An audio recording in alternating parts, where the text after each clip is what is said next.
Hello and welcome friends. In this video I am going to discuss third chapter from Lakshmikant, that is salient features of the Constitution of India. Prior to this I have made another three videos that cover first two chapters of the Lakshmikant. In case you have not seen them, I request you to go to my playlist and watch them. Also, I am putting the link of the videos in the description. This chapter basically is the beginning of understanding Indian polity and constitution.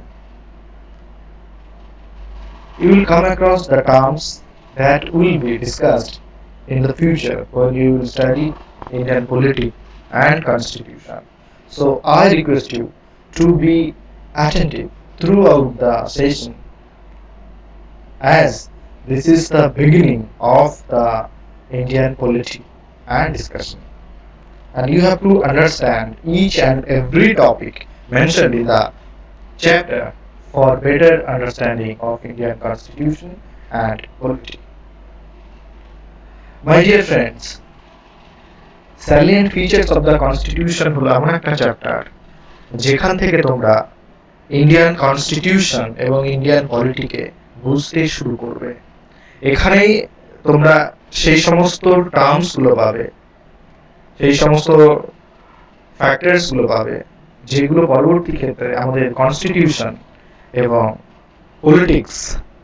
Polity administration বুঝতে help করবে। So সেই টার্মসগুলোকে খুব ভালোভাবে carefully বুঝতে হবে। So I start here. The Indian Constitution is unique in its content and spirit. মানে আমাদের সংবিধান যা লেখা আছে, যা কন্টেন্ট আছে, এবং এর স্পিরিট মানে এর সোল, মানে এর চিন্তাধারা, ফিলোসফি, যেমন আমরা বিশ্বের সমস্ত কনস্টিটিউশন থেকে ইন্সপায়ার হয়ে নিয়েছি, সেই সঙ্গে এর কিছু ন্যাচারাল ক্যারেক্টারিস্টিকও আছে যেটা অন্যদের থেকে আলাদা। কি আলাদা আছে যখন আমরা সাইলেন্ট ফিচারগুলো ডিসকাস করবো তোমরা সেটা বুঝে নিতে পারবে। আমাদের কনস্টিটিউশন যেমন একদিকে রিজিডিটি আছে, মানে সহজে সংশোধন করা যায় না, সংশোধন করতে গেলে যেমন স্পেশাল কেসেস কিছু আছে, সিম্পল মেজরিটির মাধ্যমে কিছু করা যায়, সেরকম ভাবে আবার সহজে করা যায় এরকম কেসও আছে। এবং আমাদের কনস্টিটিউশন রিটেন কনস্টিটিউশন, পৃথিবীর সব থেকে বড়, world's largest written constitution. So we have some unique features and this chapter basically deals with that. So I'll come to that point gradually.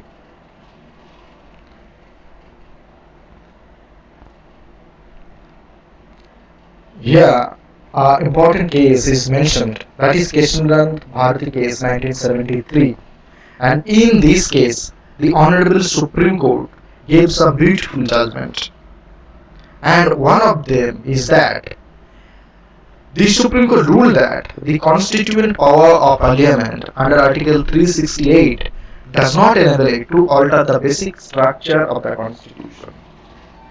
It means আমরা পার্লামেন্টারি কনস্টিটিউয়েন্ট পাওয়ারের মাধ্যমে, constituent পাওয়ার মানে পার্লামেন্টের সেই সভরেনিটি, সেই পাওয়ার আছে যে পাওয়ারের মাধ্যমে পার্লামেন্ট আর্টিকেলের কোনো একটা ধারাকে, কোনো একটা অনুচ্ছেদকে সংশোধন করতে পারে, অ্যামেন্ডমেন্ট করতে পারে। কিন্তু কেশবানন্দ ভারতী কেসে সুপ্রিম কোর্ট যে বিউটিফুল জাজমেন্টটা দিয়েছিল, সেখানে সুপ্রিম কোর্ট বলেছিল যে পার্লামেন্ট চাইলেই যে কোনো আর্টিকেলের অনুচ্ছেদকে সংশোধন করতে পারবে না। হ্যাঁ পারবে, বাট এমন কোনো অনুচ্ছেদে সংশোধন করতে পারবে না যেটা আমাদের কনস্টিটিউশনের বেসিক স্ট্রাকচার। এখন বেসিক স্ট্রাকচার কি? বেসিক স্ট্রাকচার মানে বলতে পারো মূল ভিত্তি প্রস্তর। যে মূল ভিত্তি প্রস্তরের উপরে আমাদের কনস্টিটিউশনের আইডিয়াগুলো দাঁড়িয়ে আছে সেগুলোকে চেঞ্জ করতে পারে না। যদিও সুপ্রিম কোর্ট ওই জাজমেন্টে বেসিক স্ট্রাকচার কি কি হবে অ্যাকচুয়ালি সেভাবে পেন ডাউন করে দেয়নি বা বলেন যে এইগুলো বেসিক স্ট্রাকচার, বাট ভেরিয়াস জাজমেন্টের মাধ্যমে, ভেরিয়াস কেসের জাজমেন্টের মাধ্যমে এখনো পর্যন্ত more than 25 cases has been arised when Supreme Court has said that these are the basic structure of Indian Constitution. কি কি হতে পারে? যেমন কোঅপারেটিভ ফেডারেলিজম, মানে সেন্টার স্টেটের যে রিলেশন সেটাকে তুমি অ্যামেন্ডমেন্ট করে দিতে পারো না। সেকুলারিজম, ধর্মনিরপেক্ষতা, সেটাকে তুমি চেঞ্জ করে দিতে পারো না। আমরা রিপাবলিক, সেটাকে তুমি চেঞ্জ করে দিতে পারো না। ফান্ডামেন্টাল রাইট সিটিজেনদের যেটা আছে, যেটা বেসিক স্ট্রাকচার, সেটাকে তুমি চেঞ্জ করে দিতে পারো না। এরকম বেসিক স্ট্রাকচারগুলোকে অ্যামেন্ড করা যায় না। Under article 368 Constitution itself empowered Parliament to amend any article embedded in it, but Supreme Court has imposed such restriction that Parliament cannot amend the article which is the basic structure of Indian Constitution. আশা করি basic structure তোমরা বুঝতে পেরেছো। Basic স্ট্রাকচারের idea মানে মূল ভিত্তিপ্রস্তর যার উপরে আমাদের কনস্টিটিউশনের ফিলোসফি দাঁড়িয়ে, সেটাই বেসিক স্ট্রাকচার।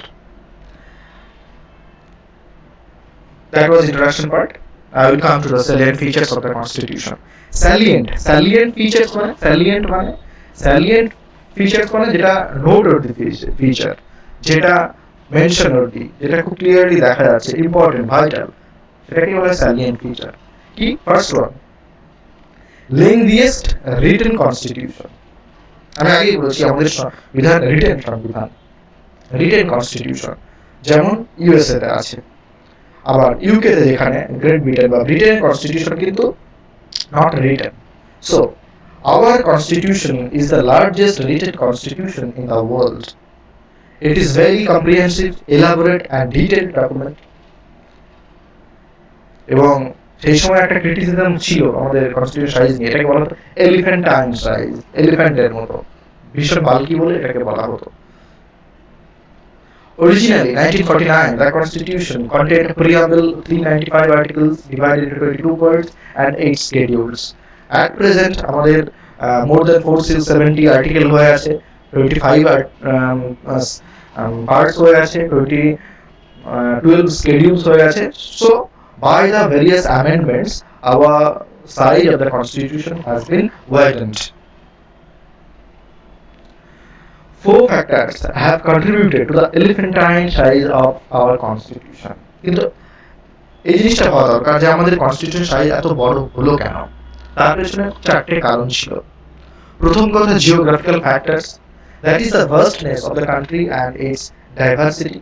আমাদের কান্ট্রি যথেষ্ট বড়, আমরা জানি 7th largest state in the world, India. সেই সঙ্গে জিওগ্রাফিক্যাল ভ্যারিয়েশন আছে, সেই সঙ্গে বিভিন্ন কালচারাল ডাইভার্সিটি আছে। তো তার জন্য সমস্ত যখন কনস্টিটিউয়েন্ট অ্যাসেম্বলি কনস্টিটিউয়েন্ট রচনা করেছিল, সমস্ত মানুষের কথা, সমস্ত এরিয়ার কথা চিন্তা ভাবনা করে তাদেরকে ইনকর্পোরেট করতে হয়েছিল কনস্টিটিউশনে। সো ন্যাচারালি বড় হয়েছিল। Second one is historical factors. Historical factors মানে আমরা 200 বছর ইংরেজ শাসন অধীনে ছিলাম, 200 বছর ধরে ইংরেজরা বিভিন্ন অ্যাক্টের মাধ্যমে আমাদের শাসন করে গেছে। তো সেই সমস্ত অ্যাক্ট থেকে আমরা যেগুলো ভালো পয়েন্টস ছিল সেগুলোকে তুলেছিলাম, এবং আমাদের যেহেতু সেই সমস্ত অ্যাক্টের মাধ্যমে আমরা আমাদের অ্যাডমিনিস্ট্রেশন চলেছিল, তো আমাদের বেটার আইডিয়া ছিল। যেমন আমরা জানি আমাদের কনস্টিটিউশন অনেকটা ইনফ্লুয়েন্স ছিল গভর্নমেন্ট অফ ইন্ডিয়া অ্যাক্ট 1935 অ্যাক্টের মাধ্যমে। ইনফ্যাক্ট আমাদের ইন্টারিম কনস্টিটিউশন ছিল government of India act 1935। So historical factors are responsible for the size of our constitution, for the bulky size of our constitution. Next, single constitution for both the center and the states. আমাদের state কনস্টিটিউশনে বলা হয়েছিল union of India.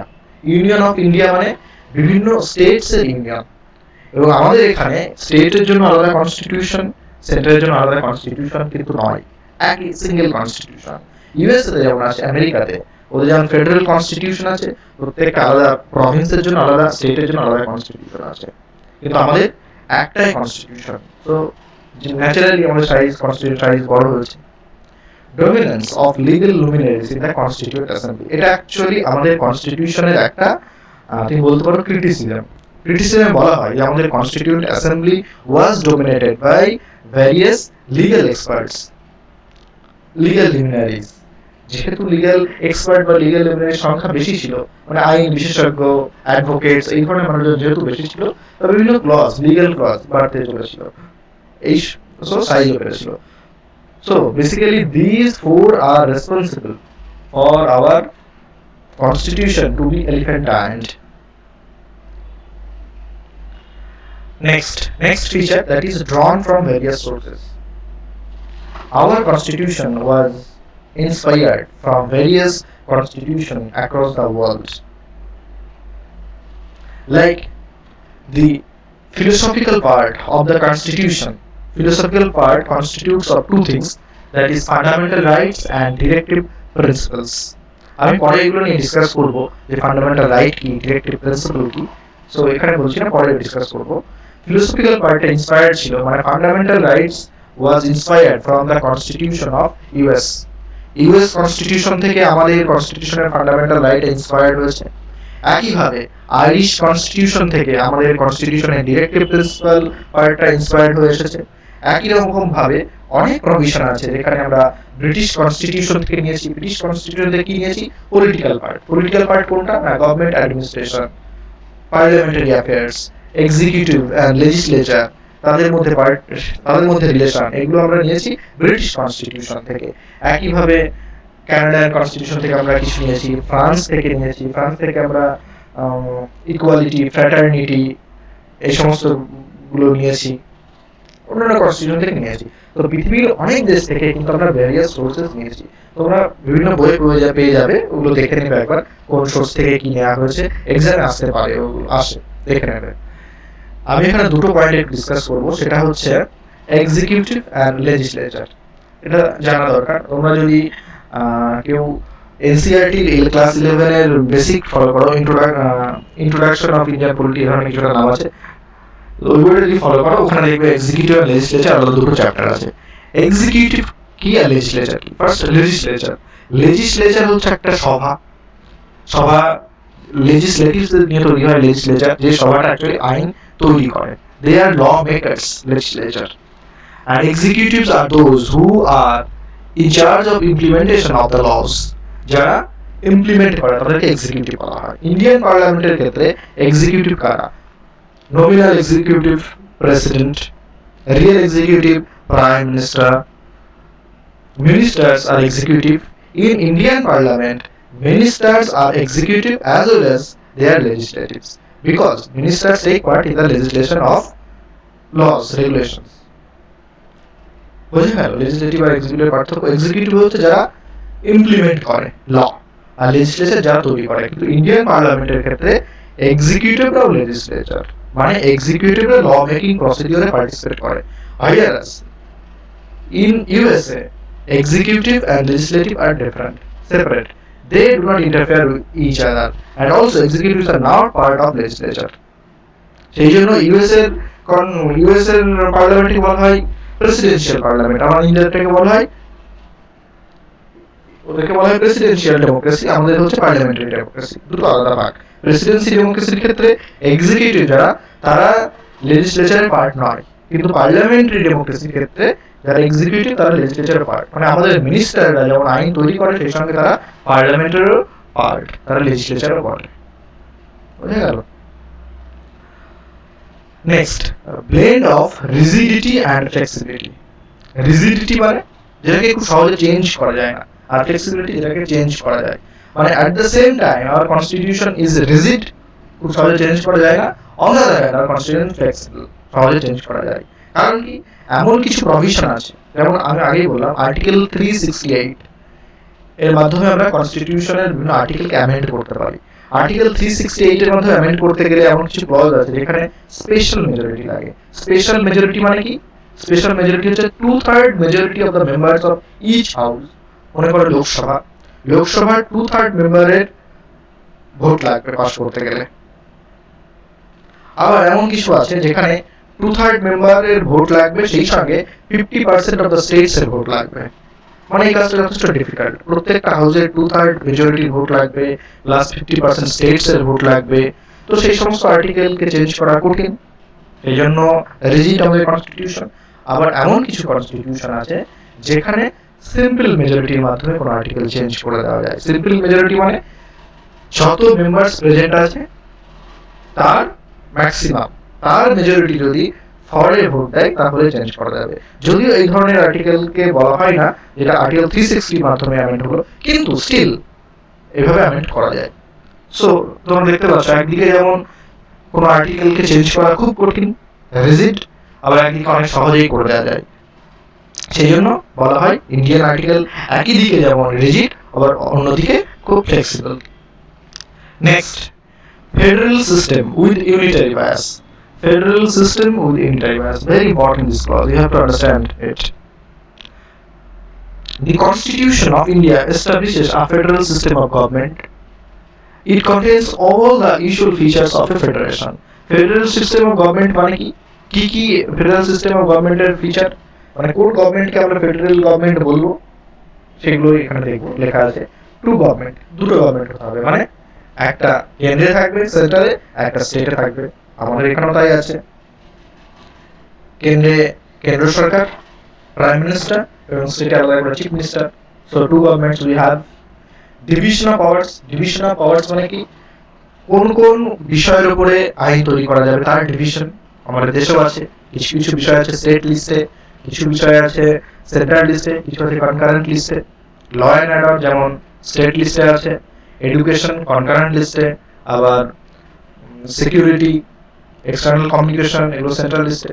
So there is separation of power. Written constitution, of course our constitution is a written constitution. Supremacy of constitution, মানে constitution is supreme. Any laws if made are in violation with the provision of constitution, Supreme Court has the authority to strike down the law and announce the law as unconstitutional. So constitution is supreme. যদি এমন কোনো আইন তৈরি হয় কখনো যেটা কনস্টিটিউশনকে violet করবে, কনস্টিটিউশনের বিরুদ্ধে যাবে, সুপ্রিম কোর্টের সেই পাওয়ার আছে যার মাধ্যমে সেই লটাকে সে স্ক্র্যাপ করে দিতে পারে, ডিলিট করে দিতে পারে, আবলিশ করে দিতে পারে। So our constitution is supreme. Rigidity of constitution just discuss করলাম। Independent judiciary and bicameralism. Independent judiciary মানে আমাদের এক্সিকিউটিভস বা লেজিসলেচার জুডিশিয়ারি কাজে বিচার ব্যবস্থায় হস্তক্ষেপ করতে পারে না। যদি করে, সুপ্রিম কোর্টের সেই পাওয়ার আছে যার মাধ্যমে সেটাকে আনকনস্টিটিউশনাল ডিক্লেয়ার করতে পারে। তোমরা কেউ কেউ হয়তো জেনে থাকতে পারো 2016 সালে এনজ্যাক বলে একটা বডি তৈরি হয়েছিল যাদের কাজ ছিল সুপ্রিম কোর্টের বিচারপতি বা চিফ জাস্টিসকে নিয়োগ করা। সুপ্রিম কোর্ট পরে স্ক্রুটিনি করে সেটাকে আনকনস্টিটিউশনাল ডিক্লেয়ার করে দিয়েছে। এটাকেই বলা হয় ইন্ডিপেন্ডেন্ট জুডিশিয়ারি। লেজিসলেচার বা এক্সিকিউটিভ কেউ কন্ট্রোল করতে পারবে না judiciary. It has to be act independently. And bicameralism, bicameralism means two house, lower house and upper house. Lower house Lok Sabha, upper house Rajya Sabha. So in parliament there will be two houses and we have, so we can see that our constitution has taken federal system, and you should understand that the term federal system has come from USA, has come from the constitution of USA. Actually federal জিনিসটার উৎপত্তি হয় USA constitution থেকে। USA ক্ষেত্রে কি হয়েছিল, federation তৈরি হয়েছিল। আমেরিকার গৃহযুদ্ধের পরে আমেরিকার যতগুলো স্টেট ছিল, বিভিন্ন স্টেট, তাদের মধ্যে একটা এগ্রিমেন্ট হয়েছিল। তারা এগ্রিমেন্ট করে ইউনাইটেড স্টেটস অফ আমেরিকা তৈরি করে। ঠিক আছে, সেখান থেকে ফেডারেশন কথার উৎপত্তি হয় এবং ফেডারেল সিস্টেমের আবির্ভাব হয়। এবার দেখব যে আমাদের কনস্টিটিউশন কেন ফেডারেল সিস্টেম বলা যাবে না, কেন আমাদের ফেডারেল ফিচার নেই, কোন কোন বিষয়গুলোর জন্য আমরা বলতে পারবি যে আমাদের ফেডারেল ফিচার মেনে চলছে না। আমরা তখন দেখলাম যে আমরা কেন ফেডারেল সিস্টেমের আওতায় করছি সেটা দেখলাম, এবার কেন করছি না সেটাও দেখব। However, the Indian constitution also contains a large number of unitary or non-federal features. Unitary মানে ফেডারেল ফিচার মানে কি, আমরা দেখতে পাচ্ছি সেন্ট্রাল স্টেটের মধ্যে একটা কোঅপারেশন, রিলেশন, সেপারেশন। ইউনিটারি মানে একই দিকে, সেন্টারের দিকে। আমাদের constitution basically we have a unitary bias towards centre. আমাদের কনস্টিটিউশনে সেন্টারকে বেশি পাওয়ার দেওয়া হয়েছে। এখানে দেখব কিভাবে বেশি পাওয়ার দেওয়া হয়েছে। এবং তার আগে এখানে বলা হচ্ছে নন ফেডারেল ফিচার্স, মানে আমাদের কনস্টিটিউশন যে ফেডারেল সিস্টেমটা অ্যাডপ্ট করেছে সেটা যে কমপ্লিট ফেডারেল নয়। কেন? তার কারণগুলো এখানে বলা আছে। যেমন আ স্ট্রং সেন্টার, অবশ্যই আমাদের সেন্টারকে বেশি পাওয়ার দেওয়া হয়েছে, ম্যাক্সিমাম পাওয়ার দেওয়া হয়েছে, ইম্পর্টেন্ট পাওয়ার দেওয়া হয়েছে। এবং যদি যেটা কনকারেন্ট লিস্টে আছে যে সাবজেক্টগুলো, সেখানে ধরো সেন্টারও কোনো একটা আইন তৈরি করলো এবং স্টেটও আইন তৈরি করলো, তাহলে as per our constitution central law will prevail. মানে আমাদের কনস্টিটিউশন বলে দিয়েছে যদি একই বিষয়ের উপরে সেন্ট্রালও ল তৈরি করে এবং স্টেটও ল তৈরি করে, দুটোর মধ্যে কোনো কনফ্লিক্ট থাকতে পারে না।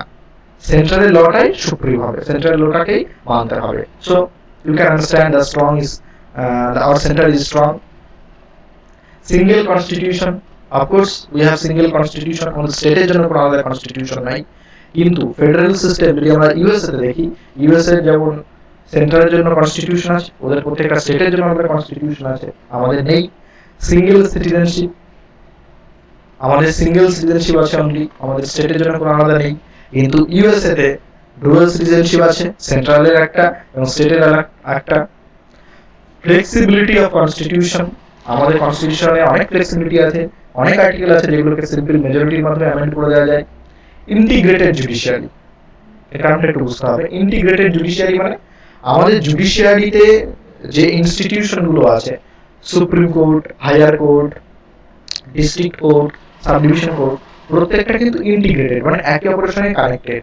মানে কোনো কেস হয়তো কেউ সাব ডিভিশন কোর্টে করলো, সেখান থেকে চলে যেতে পারে ডিস্ট্রিক্ট কোর্টে, ডিস্ট্রিক্ট কোর্টে হায়ার কোর্টে, হায়ার কোর্টে সুপ্রিম কোর্টে।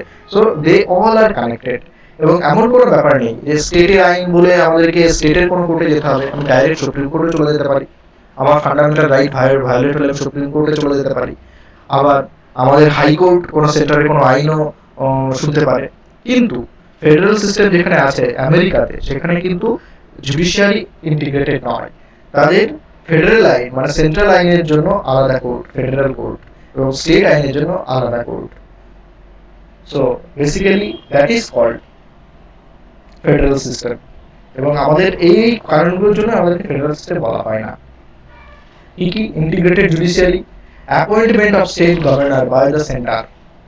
আমাদের এখানে সেন্ট্রাল গভর্নমেন্ট অ্যাপয়েন্ট করে গভর্নর স্টেট গভর্নমেন্টের উপরে, এবং governor act as a representative of central government. মানে কি? স্টেট গভর্নমেন্টের উপরে কাউকে বসিয়ে দিচ্ছে সেন্টার মনিটর করার জন্য। তার মানে সেন্টারের বেশি পাওয়ার, বেশি ক্ষমতা, স্টেটকে মনিটর করছে। অল ইন্ডিয়া সিভিল সার্ভিসেস, যত ক্যাডার আছে আইএএস আইপিএস, তাদের অ্যাপয়েন্ট করে অল ইন্ডিয়া, নিয়োগ করে অল ইন্ডিয়া, তাদেরকে বিভিন্ন জায়গায় রিপোর্ট করে সেন্ট্রাল গভর্নমেন্ট হাতে সমস্ত পাওয়ার। এবং এমার্জেন্সি প্রভিশন তোমরা হয়তো জেনে থাকতে পারো, আর্টিকেল 356, 352, সেন্ট্রাল গভর্নমেন্ট যখন কোথাও এমার্জেন্সি দরকার, এমার্জেন্সি চালু করে দেয়। তো এই সমস্ত কারণে আমাদের কনস্টিটিউশনকে বলা হয় বা আমাদের ফেডারেল সিস্টেমকে বলা হয় যে একটা ইউনিটারি বায়াস আছে। বায়াস মানে কোনো এক দিকে বেশি ঝুঁকে থাকা, সেন্টারের দিকে বেশি ঝুঁকে থাকা। আমাদের কনস্টিটিউশন সেন্ট্রাল গভর্নমেন্টকে বেশি পাওয়ার দিয়েছে, যেখানে ফেডারেল সিস্টেমে কিন্তু সেরকম থাকার কথা নয়, যেমন ইউএসএ তে আছে। USA basically represent actual federal system, এবং ফেডারেল সিস্টেমের কনসেপ্টটা ইউএসএ কনস্টিটিউশন থেকে এসেছে। সো আমরা দেখলাম আমাদের কনস্টিটিউশনে যেমন ফেডারেল ফিচার আছে, সেরকম নন ফেডারেল ফিচারও আছে। সো আমরা বলতে পারি না যে আমরা ফেডারেল সিস্টেমে বিলং করি, বা একদম এটাও বলতে পারি না যে আমাদের নন ফেডারেল সিস্টেমে বিলং করি। অ্যাকচুয়ালি আমরা দুটোর মাঝামাঝি। সেই জন্য অনেক রকম কমেন্ট দিয়েছে আমাদের কনস্টিটিউশন নিয়ে। যেমন হ্যাঁ, আরেকটা ইম্পর্টেন্ট ব্যাপার, আমাদের কনস্টিটিউশনে কোথায় কিন্তু ফেডারেশন এই কথাটা কিন্তু উল্লেখ নেই, এবং এই পয়েন্টটা থেকে এক্সামে কোশ্চেন আসে। একদম এই লাইনটাই তুলে ধরে যে ফেডারেশন কথাটি আমাদের কনস্টিটিউশনে মেনশন আছে কিনা। এটা মনে রাখতে হবে, ফেডারেশন কথাটা আমাদের কনস্টিটিউশনে উল্লেখ নেই, কারণ আমাদের স্টেটস, যেটাকে বলা হয় union of India is not a result of agreement among states. মানে স্টেটসরা নিজেদের মধ্যে এগ্রিমেন্ট করে কিন্তু আমাদের ইউনিয়ন অফ ইন্ডিয়া তৈরি হয়নি, যেটা আমেরিকার ক্ষেত্রে হয়েছিল। ইউনাইটেড স্টেটস অফ আমেরিকার ক্ষেত্রে কি হয়েছিল? By virtue of agreements among the states, United States of America was born. কিন্তু ইন্ডিয়ার ক্ষেত্রে কিন্তু হয়নি। সেই জন্য আমাদের এখানে ফেডারেশন শব্দটার কোনো উল্লেখ কিন্তু আমাদের কনস্টিটিউশনে নেই। Article 1, on the other hand, describes India as union of states. Yes, আমাদের দেশের অ্যাকচুয়াল নাম হচ্ছে ইউনিয়ন অফ স্টেটস, আর্টিকেল 1 এ সেটাই মেনশন করা আছে। নাও তুমি ইউনিয়ন অফ স্টেটস এই কথাটির মাধ্যমে কি বুঝতে পারো?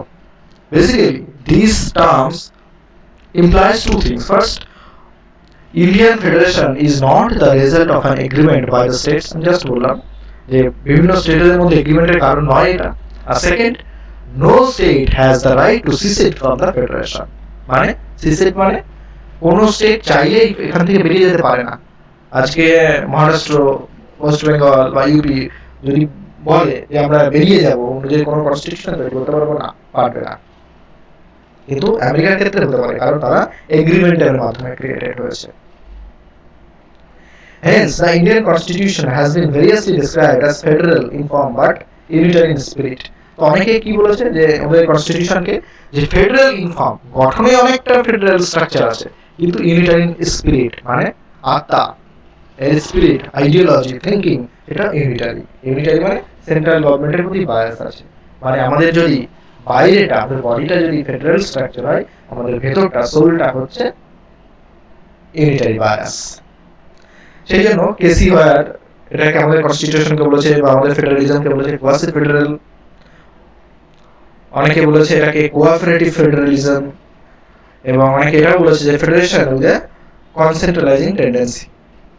এই কি বলেছে নাম মনে রাখার দরকার নেই, কিন্তু এটা মনে রাখতে হবে যে আমাদের ফেডারেলিজমকে আমরা যে সিস্টেমকে অ্যাডপ্ট করেছি সেটাকে ফেডারেলিজম বলা যায় না, কোয়াসি ফেডারেল বলা থাকে, হয়ে থাকে, কোঅপারেটিভ ফেডারেলিজম বলা হয়ে থাকে, সেমি ফেডারেলিজম বলে থাকে। আশা করি বোঝা গেল ফেডারেল সিস্টেমটা খুব ইম্পর্টেন্ট আইডিয়া, এটা বুঝতে হবে, কারণ এটা basic idea of our constitution.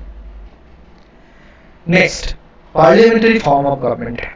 Parliamentary form of government কি? গভর্নমেন্টের দু রকম ফর্ম হয়, আগে বলেছি। একটা হচ্ছে প্রেসিডেন্সিয়াল ফর্ম অফ গভর্নমেন্ট, আর একটা হচ্ছে parliamentary form of government. Basically parliamentary form of government we adopted, it was inspired from the British parliamentary system of government rather than American presidential system of government. The parliamentary system is based on the principle of cooperation and coordination between the legislatives and executives organs. Legislative organ R executive organ কি আমি আগে বলেছি, তবুও একবার বলছি। legislative organ হচ্ছে সেই body যারা আইন তৈরি করে, যেমন আমাদের মেম্বার অফ পার্লামেন্টস, এমপিসরা, তারা হচ্ছে লেজিসলেটিভ। আর এক্সিকিউটিভ কারা? যারা ইমপ্লিমেন্ট করে, মিনিস্টার, যেমন বিভিন্ন ডিপার্টমেন্টের হেড তারা মিনিস্টার। এবং আমাদের দেশের হেডকে president. President by the way, প্রেসিডেন্টকে বলা হয় নমিনাল এক্সিকিউটিভ, আর অ্যাকচুয়াল রিয়েল এক্সিকিউটিভ বলা হয় প্রাইম মিনিস্টারকে। কেন বলা হয়? Real executive is basically prime minister, কারণ প্রেসিডেন্টের নিজস্ব কোনো পাওয়ার নেই। President acts upon the advice of Council of Ministers headed by Prime Minister. মানে কাউন্সিল অফ মিনিস্টার যাকে প্রিসাইড করে প্রাইম মিনিস্টার, প্রাইম মিনিস্টারের পরামর্শে প্রেসিডেন্ট কাজ করে, সেই জন্য তাকে বলা হয় নমিনাল। কেন? বেসিক্যালি প্রেসিডেন্ট হচ্ছে অনারারি পোস্ট, তাকে অনার দেওয়া হয়, কিন্তু অ্যাকচুয়াল কাজটা করে প্রাইম মিনিস্টার। সেই জন্য প্রাইম মিনিস্টারকে বলা হয় রিয়েল এক্সিকিউটিভ, আর প্রেসিডেন্ট ইজ নমিনাল এক্সিকিউটিভ। তো যেটা বলছিলাম, লেজিসলেটিভ হচ্ছে ধরো আমাদের এমপিসরা, সাংসদরা, তারা লেজিসলেটিভ, তারা আইন তৈরি করে ডেলিবারেশন ডিসকাশনের মাধ্যমে পার্লামেন্টে, এবং এক্সিকিউটিভের কাজ হচ্ছে সেইগুলোকে ইমপ্লিমেন্ট করা। এখন পার্লামেন্টারি সিস্টেমের ক্ষেত্রে যেটা আমাদের ইন্ডিয়াতে আছে, যে লেজিসলেটিভ এবং এক্সিকিউটিভের মধ্যে ক্লিয়ার সেপারেশন নেই। মানে আমাদের এখানে মিনিস্টার যারা, তোমরা দেখে থাকবে যদি পার্লামেন্টের ডিবেট দেখো, ডিসকাশন দেখো, তারা পার্টিসিপেট করে ডিসকাশনের ডিবেটে, তারা আইন তৈরি করে, মানে তারা লেজিসলেটিভেরও পার্ট। সো ক্লিয়ার সেপারেশন নেই। এটা হচ্ছে বরং তারা কোএক্সিস্ট করে এবং তাদের মধ্যে একটা কোঅপারেশন আছে। এটা হচ্ছে পার্লামেন্টারি ফর্ম অফ গভর্নমেন্ট। কিন্তু প্রেসিডেন্সিয়াল সিস্টেম ফর্ম অফ গভর্নমেন্টে কি হয়, যে ওখানকার প্রেসিডেন্ট বা মিনিস্টার যারা, তারা কিন্তু পার্টিসিপেট করে না পার্লামেন্টে। মানে ইউএস প্রেসিডেন্ট বা ইউএস মিনিস্টার, যেটা ইউএস এর পার্লামেন্ট, যেটাকে বলা হয় ইউএস কংগ্রেস, সেখানে কিন্তু তারা পার্টিসিপেট করে না। সেখানে ইউএস কংগ্রেসই তারা আইন তৈরি করে। ঠিক আছে? So parliamentary system of government আশা করি বোঝা গেল, যেটা ইউকেতে আছে, ইংল্যান্ডে আছে, ইন্ডিয়াতে আছে। আর প্রেসিডেন্সিয়াল সিস্টেম হচ্ছে ইউএসএতে। পার্লামেন্ট প্রেসিডেন্সি সিস্টেমের ক্ষেত্রে লেজিসলেটিভ এবং এক্সিকিউটিভের মধ্যে ক্লিয়ার সেপারেশন আছে, একে অপরের সঙ্গে ইন্টারঅ্যাক্ট করে না। কিন্তু পার্লামেন্টারি সিস্টেমের ক্ষেত্রে এক্সিকিউটিভ ও লেজিসলেটিভ ফাংশনে অংশগ্রহণ করে, এবং তাদের মধ্যে ক্লিয়ার সেপারেশন নেই, বড় কোঅপারেশন আছে এবং কোঅর্ডিনেশন আছে। এবার ইংল্যান্ডের পার্লামেন্টের সঙ্গে পার্লামেন্টারি ফর্ম অফ গভর্নমেন্ট আর আমাদের পার্লামেন্টারি ফর্ম অফ গভর্নমেন্টের মধ্যে আবার ডিফারেন্স আছে কিছু কিছু কি ডিফারেন্ট সেটা আমরা দেখবো। সেটা হচ্ছে ইংল্যান্ডের ক্ষেত্রে তাদের গভর্নমেন্টের হেড হচ্ছে ব্রিটিশ কুইন, ব্রিটিশ প্রিন্সেস, এবং ব্রিটিশ প্রিন্সেস যেহেতু প্রিন্স মোনার্কি, তারা হেরিডিটারি হয়, মানে ব্রিটিশ গভর্নমেন্টের হেড হেরিডিটারি কেউ একজন বিলং করে। আর গভর্নমেন্ট অফ ইন্ডিয়ার হেড তাকে কিন্তু ইলেক্ট করা হয়, president. President is elected indirectly by us. So this kind of government is called republic, যেখানে গভর্নমেন্টের স্টেটের যে হেড তাকে ইলেকশনের মাধ্যমে নির্বাচিত করা হয়। আর যেখানে যেমন ব্রিটিশ ক্ষেত্রে আছে, ব্রিটিশ গভর্নমেন্টের ক্ষেত্রে তাদের ব্রিটিশ গভর্নমেন্টের যে হেড তাদেরকে হেরিডিটারি আসে, সেই জন্য ব্রিটিশ পার্লামেন্টারি সিস্টেমকে বলা হয় monarchy. whereas our parliamentary system is republic, সেই জন্য কনস্টিটিউশনে আমাদেরকে রিপাবলিক অফ ইন্ডিয়া বলা আছে প্রিয়াম্বলে। আশা করি বোঝা গেল। আর এখানে সেগুলোই বলা আছে, যেটা আমি জাস্ট ডিসকাস করলাম। The features of parliamentary government in India, তোমরা একবার দেখে নাও। Presence of nominal and real executive, just বললাম nominal executive is our president and real executive is prime minister. Majority party rule, এখান থেকে কোশ্চেন আসে যদিও, ফিচারগুলো থেকে একবার ভালো করে দেখে নেবে। মেজরিটি পার্টি রুল মানে কি?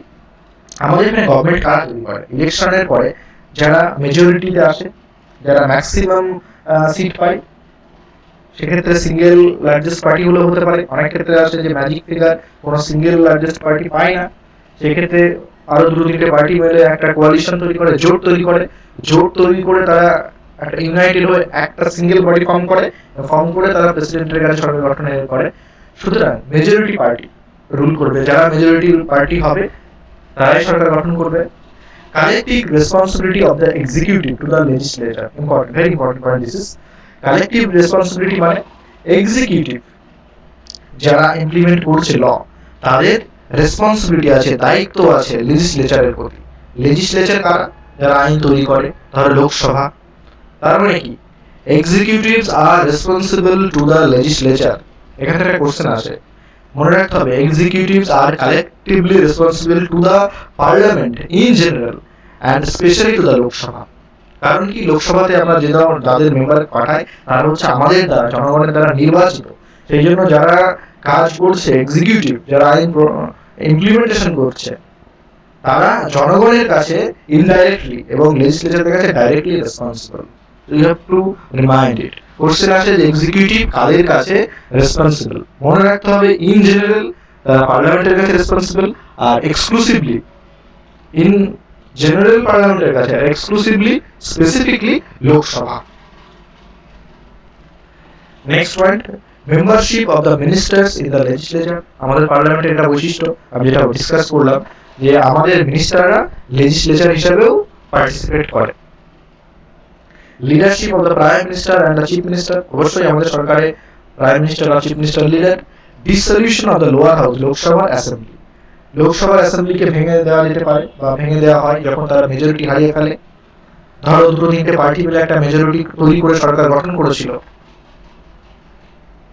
একদিন কোনো একটা পার্টি বললো আমরা সমর্থন তুলে নিলাম, যেটা আমাদের দেশে আমরা সবাই জানি প্রায়ই হয়ে থাকে, সমর্থন তুলে নিলাম মানে মেজরিটি ভেঙে গেল। তখন মেজরিটি হারিয়ে গেলে সেই সরকারকে ভেঙে দিতে হবে, ডিসলিউশন হয়ে যাবে। Even though Indian parliamentary system is largely based on British pattern, there are some fundamental differences between the two. British আর আমাদের মধ্যে কি ডিফারেন্স, যেটা আমি ডিসকাস করছি সেটাই জাস্ট এখানে বলেছে। For example, the Indian parliament is not a sovereign body like British parliament. Further, the Indian state has an elected head. আমাদের ইন্ডিয়ান স্টেট একটা ইলেক্টেড হেড আছে, যেটা প্রেসিডেন্ট। সেই জন্য আমরা রিপাবলিক, আর ব্রিটিশদের ক্ষেত্রে তারা মনার্কি।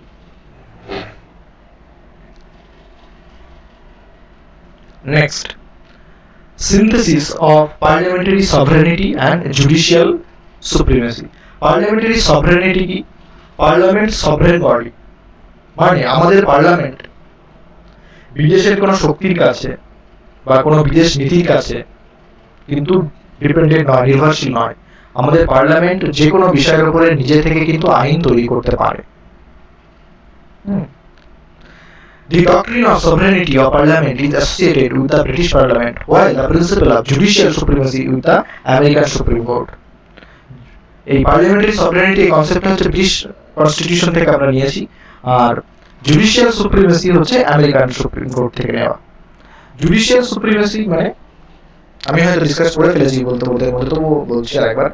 জুডিশিয়াল সুপ্রিমেসি হচ্ছে, ধরো পার্লামেন্ট কোনো একটা আইন তৈরি করলো, জুডিশিয়ালের কাজ হচ্ছে সে কি আইনকে স্ক্রুটিনি করা।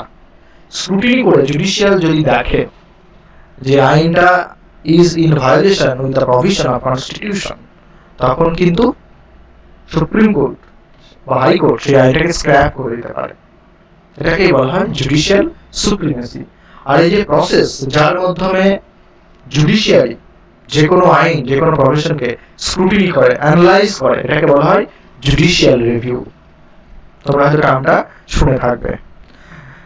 Just as the Indian parliamentary system differs from the British system, the scope of judicial review power of the Supreme Court in India is narrower than that of the existing in US.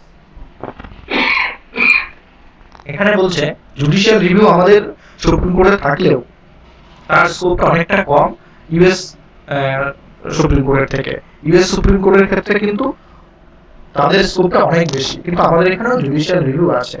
যেমন আমি একটু আগেই বললাম, এনজ্যাক 2016 সালে যে act হয়েছিল সেটাকে scrap করে দিয়েছিল সুপ্রিম কোর্ট। এরকম অনেক পয়েন্ট কিন্তু আছে। The Parliament, on the other hand, can amend the major portion of the Constitution through its constituent power.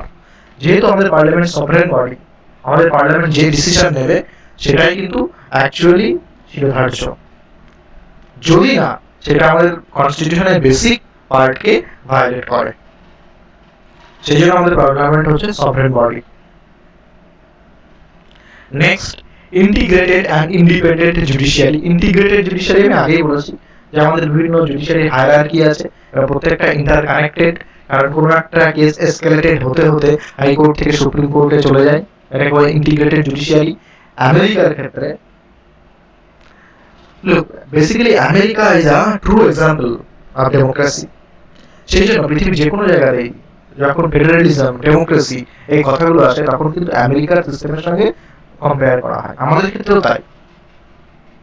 Integrated কথাটা বলছি, কেন ইন্টিগ্রেটেড, আমেরিকার ক্ষেত্রে কেন ইন্টিগ্রেটেড নয়, ইন্ডিপেন্ডেন্ট কিভাবে, সেগুলো জানা দরকার।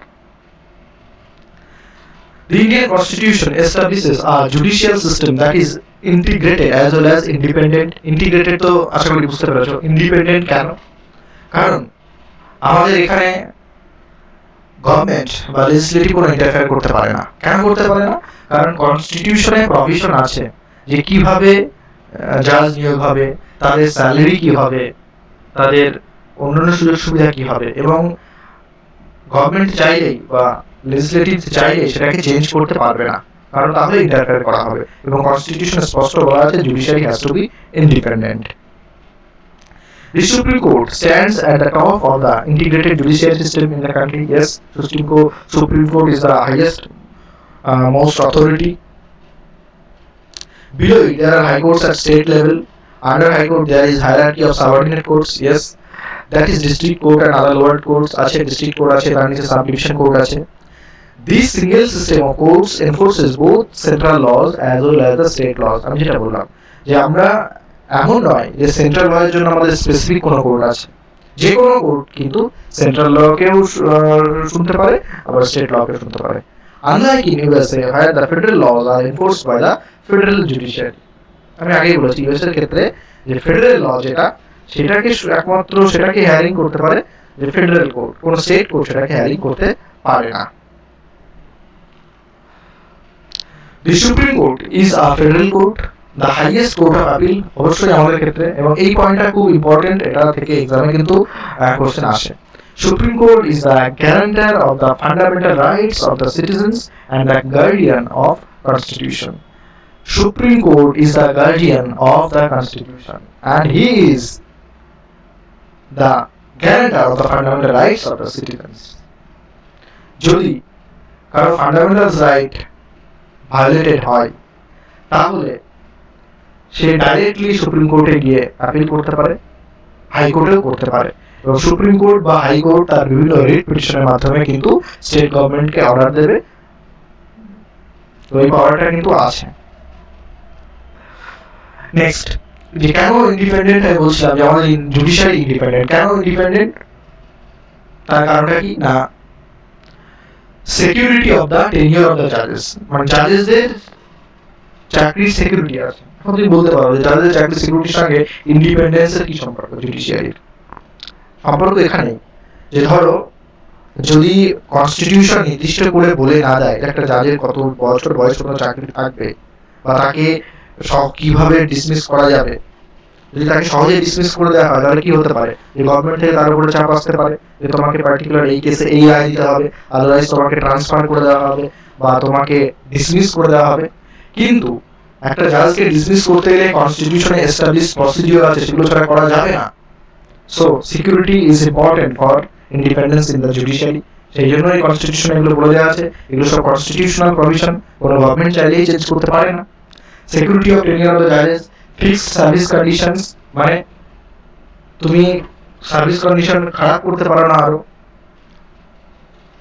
For the judges, all the expenses of the Supreme Court charged on the Consolidated Fund of India, Consolidated Fund of India এর উপর চার্জ হয় এবং যে ফান্ডের উপরে কোনো ভোটই হয় না এবং গভর্নমেন্ট চাইলেই সেটাকে চেঞ্জ করতে পারে না। Prohibition on discussion on the conduct of judges in the legislature, মানে কোনো জাজ কি রায় দিল সেটাকে নিয়ে তুমি ক্রিটিসাইজ করতে পারবে না ফোরামে, কোথায় না লেজিসলেচাররা করতে পারবে না, লেজিসলেটিভ অ্যাসেম্বলিতে বা পার্লামেন্টে লোকসভায় করতে পারবে না। Ban on practice after retirement, রিটায়ারমেন্টের পরে কেউ জুডিশিয়াল এক্সাম প্র্যাকটিস করতে পারবে না।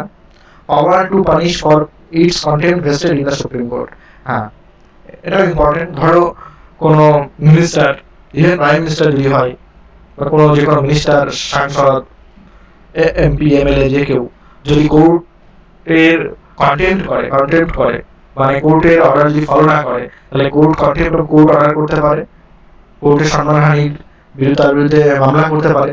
তো এই সমস্ত প্রভিশনগুলো constitution has given to the judiciary এবং এগুলো দিয়েছে বলেই কিন্তু ইন্ডিপেন্ডেন্ট জুডিশিয়ারিটা মেনটেন হচ্ছে। যদি কনস্টিটিউশনে স্পেসিফিক প্রভিশন না বলে দেওয়া হতো তাহলে কি হতে পারতো, যে বিভিন্ন ইনফ্লুয়েন্সিয়াল মানুষের থেকে চাপ আসতে পারতো, গভর্নমেন্ট থেকে চাপ আসতে পারতো যে তোমাকে এই রায় দিতে হবে, ফেভারেবল রায় দিতে হবে, তাহলে কি ইন্ডিপেন্ডেন্স থাকতো না। So basically constitution has given certain provision to comply for giving independence in the judiciary. So this is all about independent and integrated judiciary. I think you have understood all the things. Next, fundamental rights. Fundamental rights মানে মৌলিক অধিকার। আমাদের কনস্টিটিউশনে আমাদের কিছু মৌলিক অধিকার দিয়েছে বিভিন্ন আর্টিকেলের মাধ্যমে। তোমরা আর্টিকেলগুলো ডিটেলস পড়বে, কিছু আর্টিকেলস জানা খুব দরকার, বিশেষ করে article 14 to article 30 fundamental rights যেখানে আছে। যেমন রাইট টু ইকুয়ালিটি, ইকুয়ালিটি মানে সবার সমান অধিকার, মানে you can not discriminate any citizen on the ground of sex, caste, religion, place of birth or language. তুমি এই সমস্ত বিষয়গুলোর উপরে কারোর সঙ্গে ডিসক্রিমিনেট করতে পারো না, মানে বিভেদ করতে পারো না। তুমি মানে স্টেট অবশ্যই, কারণ কি ফান্ডামেন্টাল রাইটস এমন একটা জিনিস যেখানে স্টেটের উপরে কিছু ইম্পোজিশন তৈরি করা হয়, যে তুমি এমন কিছু জিনিস করতে পারবে না, এমন কোনো অ্যাক্ট তৈরি করতে পারবে না যার মাধ্যমে কারোর সঙ্গে ডিসক্রিমিনেশন হচ্ছে, এবং সেই ডিসক্রিমিনেশন করা যাবে না on ground of race, caste, sex, language, place of birth. Right to equality article 14 to 18। Right to freedom, তোমার কিছু স্পেসিফিক ফ্রিডম আছে, কি freedom of expression, freedom of free speech, freedom of assembly, freedom of form, cooperative society। তো এই ধরনের কিছু তোমাকে freedom দিয়ে দেওয়া হয়েছে এবং এটা হচ্ছে আর্টিকেল 19 টু আর্টিকেল 22। এগুলো দেখে নেবে, এগুলো মনে রাখতে হবে। Next, right against exploitation. Exploitation মানে শোষণ। তুমি যেমন চাইল্ড লেবারের ক্ষেত্রে ছিল, কাউকে করতে পারবে না, কাউকে এক্সপ্লয়েট করতে পারবে না, এই ধরনের আছে। এগুলো হচ্ছে ফান্ডামেন্টাল রাইট। আবার কি আছে, right to freedom of religion article 25, 28, মানে সবাইকে ইকুয়াল স্পেস দিতে হবে to profess one's religion, to practice one's religion. Article 29, 30 cultural and educational rights. Right to constitutional remedies article 32। This is very important. Constitutional remedy মানে কি, মানে constitution তো তোমাকে কিছু রাইটস দিয়ে দিয়েছে ভেরিয়াস আর্টিকেলের মাধ্যমে, কিন্তু এখন দেখা গেল স্টেট তোমার সেই রাইট গুলো ডিনাই করছে, স্টেট ভায়োলেট করছে তোমার ফান্ডামেন্টাল রাইট, তখন তুমি কি করবে? এর প্রতিকারক কনস্টিটিউশন করে দিয়েছে থ্রু আর্টিকেল 32। আর্টিকেল 32 কে বলা হয় right to constitutional remedy. Remedy মানে প্রতিকার। তুমি যদি মনে করো যে তোমার free space, free speech, free expression, assembly violate হচ্ছে, স্টেট ভায়োলেট করছে, তখন তুমি আর্টিকেল 32 এর মাধ্যমে হেবিয়াস কর্পাস যেটাকে বলা হয় মাধ্যমে তুমি হেবিয়াস বলছি রাইট টু কনস্টিটিউশনাল রিমেডির মাধ্যমে তুমি ডাইরেক্ট হাইকোর্ট বা ডাইরেক্ট সুপ্রিম কোর্ট অ্যাপিল করতে পারো যে আমার কনস্টিটিউশনাল রাইট ভায়োলেট হচ্ছে, আপনি ইন্টারফেয়ার করুন এবং আমাকে যথাযোগ্য রাইটস ফিরিয়ে দেওয়ার ব্যবস্থা করুন। তখন সুপ্রিম কোর্ট বা হাইকোর্ট বিভিন্ন রিট পিটিশন দেয় গভর্নমেন্টকে। তাদের মধ্যে অন্যতম হচ্ছে হেবিয়াস কর্পাস, প্রহিবিশন, মান্দামাস, এগুলো। এই রিট পিটিশনের মাধ্যমে গভর্নমেন্টের এগেইনস্টে সে অর্ডার দেয়। সো যদি তুমি মনে করো তোমার ফান্ডামেন্টাল রাইট ভায়োলেট হচ্ছে, কনস্টিটিউশন তার জন্য আর্টিকেল 32 তৈরি করেছে, তুমি আন্ডার আর্টিকেল 32 তুমি গভর্নমেন্টের এগেইনস্টে হাইকোর্ট বা সুপ্রিম কোর্টে যেতে পারো।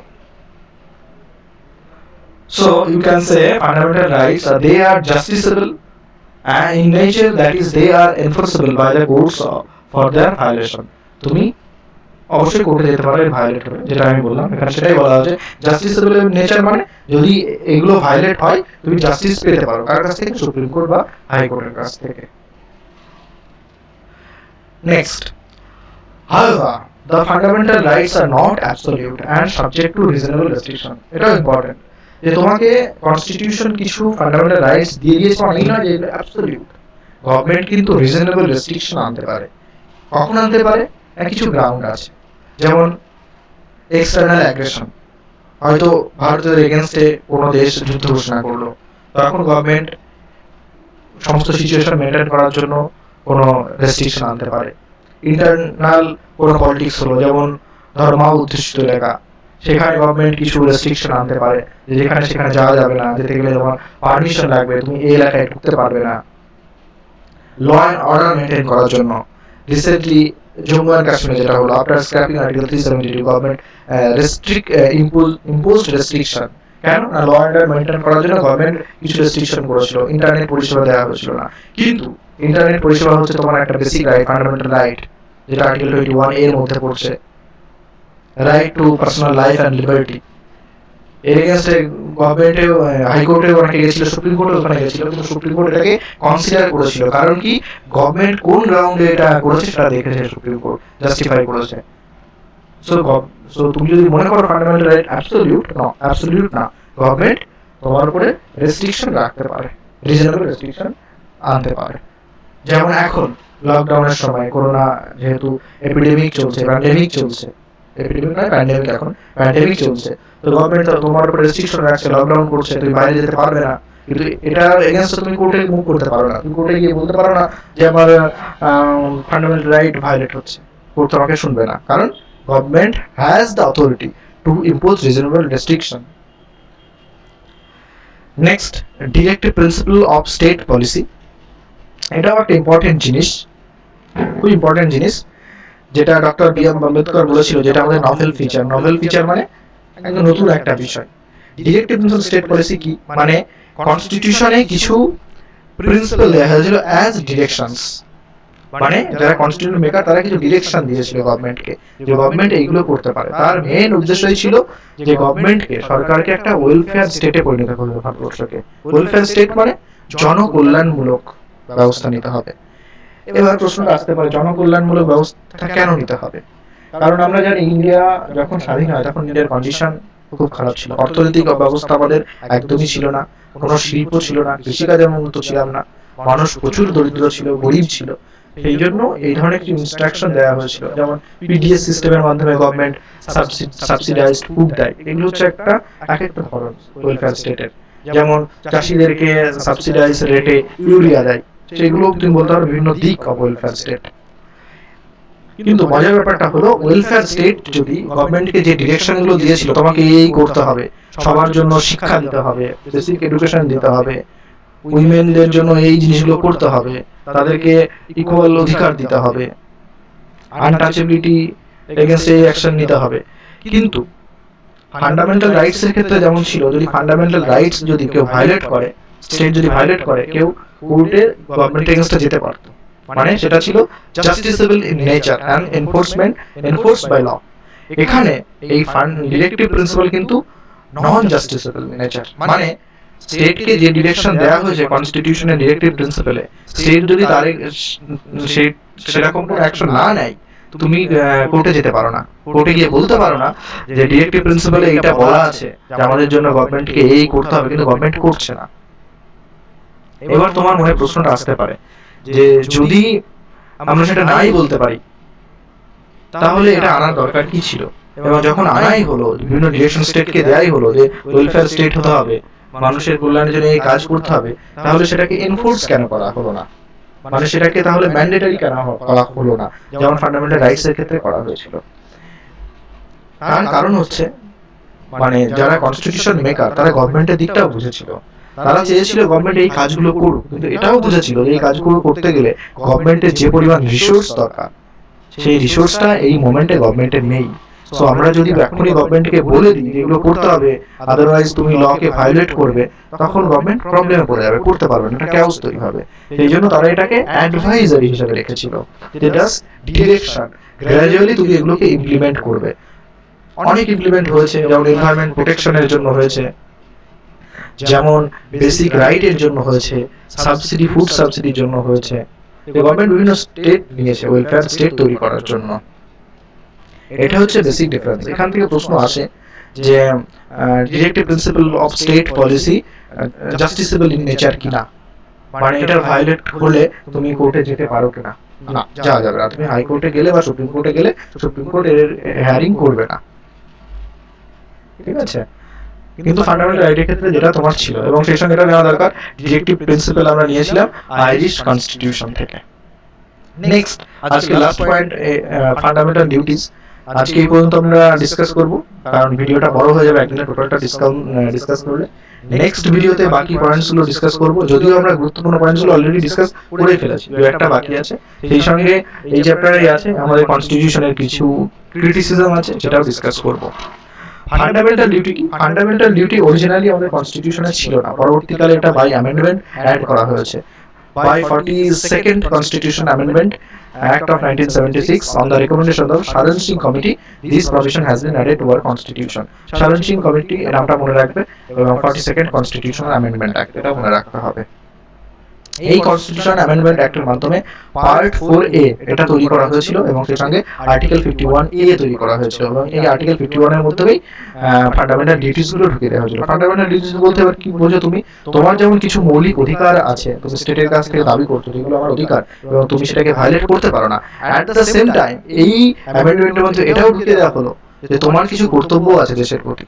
তুমি দেশের কাছ থেকে যেমন দাবি করছো আমার এইগুলো অধিকার, এরকম তোমারও কিছু অধিকার আছে যেটা তোমাকে মেনে চলতে হবে। অধিকার নয়, কর্তব্য, তোমারও কিছু কর্তব্য আছে। কেমন না? রেসপেক্ট টু দ্য কনস্টিটিউশন, কনস্টিটিউশনকে রেসপেক্ট করতে হবে।